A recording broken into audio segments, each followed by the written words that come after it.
Hello' everyone, সকলোকে আন্তৰিক স্বাগতম জনাইছোঁ মোৰ আন এটা ইম্পৰ্টেণ্ট ভিডিঅ'লৈ। আজিৰ এই ভিডিঅ'টোত লৈ আহিছোঁ অসম লোকসেৱা দ্বাৰা অনুষ্ঠিত হৈ যোৱা PWD ডিপাৰ্টমেণ্টৰ জুনিয়ৰ ইঞ্জিনিয়াৰৰ যিটো ৰিটেন টেষ্ট হৈ গৈছিল তাৰ ফলাফলৰ সম্পৰ্কে। নটিফিকেশ্যনখন আমাৰ হাতত আহি পৰিছে। নটিফিকেশ্যনখন আহিছে 22 এপ্ৰিলত, অৰ্থাৎ নটিফিকেশ্যনখন আজি আহিছে। নটিফিকেশ্যনখনত কি আছে আমি একবাৰ চাই লৈছোঁ।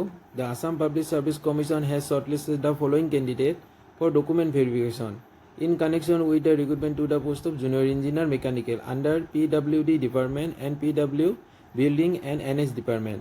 Screening test of which was conduct by the commission on 22 December 2024। 22 ডিচেম্বৰত 2024 PWD ডিপাৰ্টমেণ্টৰ জুনিয়ৰ ইঞ্জিনিয়াৰৰ যিটো ৰিটেন টেষ্ট হৈ গৈছিল তাৰ ফলাফল অসম লোকসেৱা আয়োগে আজি প্ৰকাশ কৰিছে। So' the date of document verification will be notified shortly. So' document verification কেতিয়া হ'ব সেইটো অসম লোকসেৱা আয়োগে সময়ত নিজৰ ৱেবছাইটত প্ৰকাশ কৰিব। চ' কোনবোৰ কেণ্ডিডেটে ডকুমেণ্ট ভেৰিফিকেশ্যন অৰ্থাৎ ইণ্টাৰভিউৰ বাবে শ্বৰ্টলিষ্টেড হৈছে কেণ্ডিডেটবোৰৰ ৰোল নাম্বাৰ ৱাইজ তলত দি দিছে। চ' কেণ্ডিডেটবোৰে নিজৰ ৰোল নাম্বাৰবোৰ চেক কৰি ল'ব পাৰিব।